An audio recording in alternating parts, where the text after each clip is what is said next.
జ్యోతిర్లింగం శివలింగాన్ని దర్శించినాక మేము ధనుష్కోటికి ప్రయాణమయ్యాము. ధనుష్కోటికి ఆటో మీద వెళ్ళాము. వెళ్తుండగా అక్కడికి దిగాము. ధనుష్కోటిలో సముద్రం దగ్గరికి అయితే వెళ్ళాము. సముద్రం అలలు బాగా వస్తున్నాయి. పైనుండి చూస్తూ ఉన్నాము. ఈలోపు మా వాళ్ళు లోపలికి దిగారు. నేను పైనుండి వీడియో తీస్తున్నాను. స్వాములు ఇసుకలో ఆడుతూ ఉన్నారు. నేను పైనుండి చూస్తూ ఉన్నాను. స్వామి శరణమయ్యప్ప. చాలా బాగుంది. ధనుష్కోటిలో ఇసుకతో ఆడుతున్నారు మా మణికంఠ.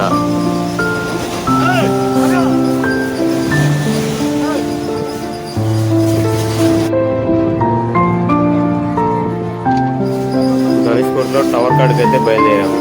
అక్కడ మామిడికాయ ముక్కలు ఉంటే తీసుకున్నాము. మా మణికంఠ అయితే ఆ ముక్కలు తింటున్నాడు. నేను పైనాపిల్ పీస్ తీసుకున్నాను. చాలా బాగుంది ప్లేస్.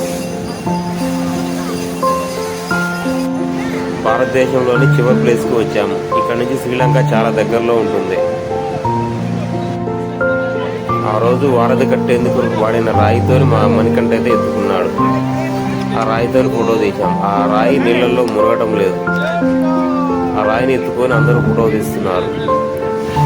రాముడు వారధి కట్టిన రాయి. ఆ రాయి మీద శివలింగం పెట్టి ఫోటో. తర్వాత మా మణికంఠ గుర్రం ఎక్కాడు. అక్కడే ఉన్న గుర్రం మీద సవారీ చేశాడు. పోయేటప్పుడు బాగానే నిమ్మలంగానే పోయింది గుర్రం. గుర్రం మీద అటుగా వెళ్ళాడు. కొంచెం నెమ్మదిగా వెళ్తున్నది గుర్రం ఇప్పుడు.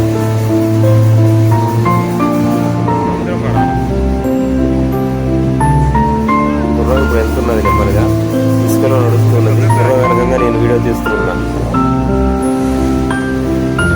గుర్రం అటు నుంచి వస్తూ ఉన్నది.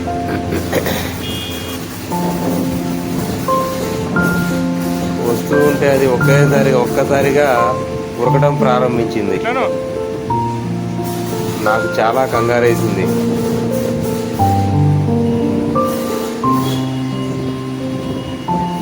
చాలా భయం వేసింది. మా మణికంఠ కింద పడతాడేమో అని. ఆయన గుంజుకొని మరీ ఉరికింది గుర్రం.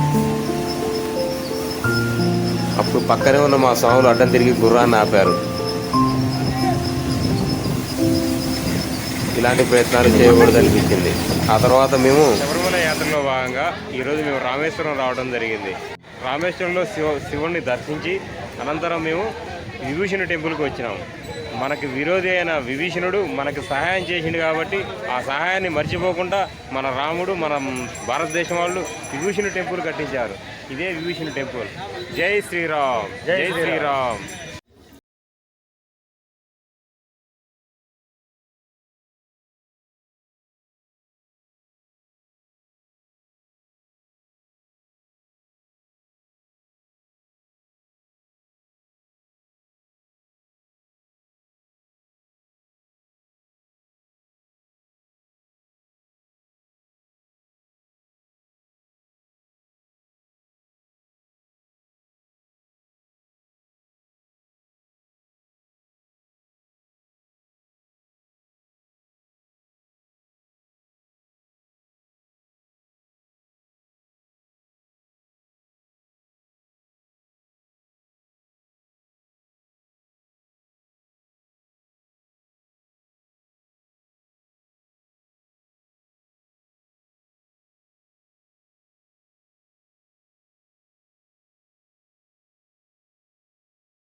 అవసరాల కోసం తీసిన బావి. జై శ్రీరామ్, జై శ్రీరామ్, జై శ్రీరామ్.